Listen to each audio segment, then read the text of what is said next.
Hi friends, welcome to Diya Samayal. Hi friends, இன்னைக்கு என்ன சமைக்க போறோம்னா வேலுக்கு ஒரு நல்ல குல்ஃபி செஞ்சு சாப்பிடலாம் வாங்க. அதுக்கு முன்னாடி என் சேனலை சப்ஸ்கிரைப் பண்ணாதவங்க சப்ஸ்கிரைப் பண்ணிட்டு பக்கத்துல இருக்க பெல் ஐகானை கிளிக் பண்ணிட்டு வாங்க. குல்ஃபி செய்யறதுக்கு 1 லிட்டர் ஃபுல் க்ரீம்டு பால் எடுத்திருக்கேன். அதை நான்ஸ்டிக் கடாயில் ஊற்றிக்கலாம். அடுப்பை ஆன் பண்ணிட்டு இந்த 1 லிட்டர் பாலை நல்லா சுண்ட காசணும். கொஞ்சம் கெட்டி பதம் வர அளவுக்கு காசி எடுக்கணும். பால் மீடியம் ஃப்ளேமில் வச்சு இப்படி கலரி விட்டுட்டே இருக்கணும். இது ஃபுல் க்ரீம் பாலுன்றனால டக்குன்னு அடி பிடிக்கும். இந்த ஓரத்தில் கட்டுற ஆடையெல்லாம் அப்படியே பால்லேயே எடுத்து விடணும். நான்ஸ்டிக் கடாய்னா கொஞ்சம் ஈஸியாக அதை எடுத்து விட்டுடலாம். ஒரு பிஞ்ச் குங்குமப்பூ, இது ஆப்ஷனல் தான். உங்களுக்கு தேவைப்பட்டால் நீங்கள் ஆட் பண்ணிக்கோங்க, இல்லைன்னா வேண்டாம்.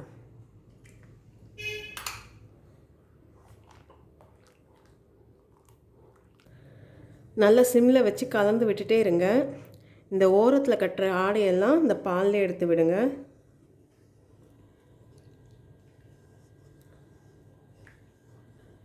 பால் திக்க ஆக ஆக அடி சீக்கிரம் பிடிச்சிரும்.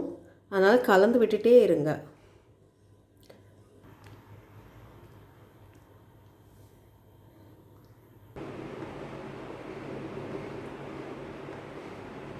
ஒரு லிட்டர் பால் கிட்டத்தட்ட ஒரு 300லேருந்து 350 மில்லி லிட்டராக மாறி இருக்குது. இதை பாருங்கள், அதோட திக்னஸ்.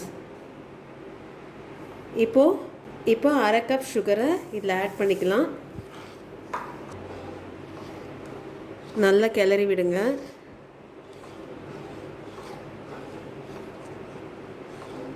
ஏற்கனவே பால் கொஞ்சம் ரொம்ப ஸ்வீட்டாக தான் இருக்கும். அதனால் ஸ்வீட் உங்களோட டேஸ்ட்டுக்கு ஏற்ற மாதிரி ஆட் பண்ணிக்கோங்க. பாதாமும் முந்திரியும் பொடிச்சு ஒரு 1/4 கப் ஆட் பண்ணிக்கோங்க. இது ஆப்ஷனல் தான், தேவைப்பட்டால் ஆட் பண்ணிக்கோங்க, இல்லைனா வேண்டாம். அதோட கிளிப்பிங் எனக்கு மிஸ் ஆகிடுச்சு. இதை பாருங்கள், பாதாமும் முந்திரியும் நான் ஆட் பண்ணியிருக்கேன். பாதாம் முந்திரி போட்ட பிறகு நல்லா ஒரு கலர் கிளறிட்டு அடுப்பு ஆஃப் பண்ணிவிடுங்க. நல்லா ஆறின பிறகு மோல்டில் ஊற்றி நம்ம ஃப்ரீசரில் வச்சிடலாம். நல்லா ஆறிடுச்சு. இப்போ இதை நம்ம மோல்டில் ஊற்றிக்கலாம். ஆயில் தடவி வச்சுருக்கேன். இந்த ஆறின மிக்சரை கொஞ்சம் எடுத்து கொஞ்சம் கொஞ்சமாக இந்த மோல்டில் ஊற்றலாம்.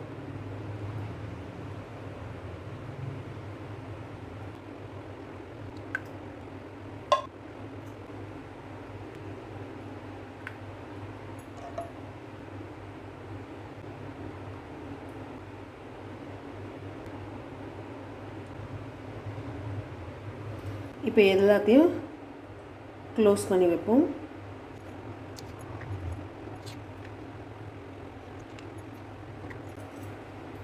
இப்போ இதை 8லேருந்து 10 மணி நேரம் ஃப்ரீசரில் வச்சு எடுப்போம்.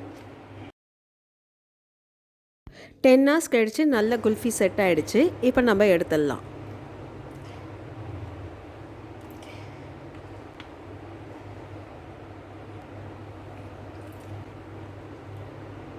ஒரு சூப்பரான குல்ஃபி ரெடி ஆயிடுச்சு. இந்த வீடியோ உங்களுக்கு பிடிச்சிருந்தா லைக் பண்ணுங்கள், ஷேர் பண்ணுங்கள், உங்களுடைய கருத்துக்களை எனக்கு கமெண்ட் பண்ணுங்கள். இது வரைக்கும் என் சேனலை சப்ஸ்கிரைப் பண்ணாதவங்க சப்ஸ்கிரைப் பண்ணி பக்கத்தில் இருக்க பெல் ஐக்கானை கிளிக் பண்ணிவிட்டு ஆல் என்ற பட்டனை ப்ரெஸ் பண்ணுங்கள். நன்றி, வணக்கம்.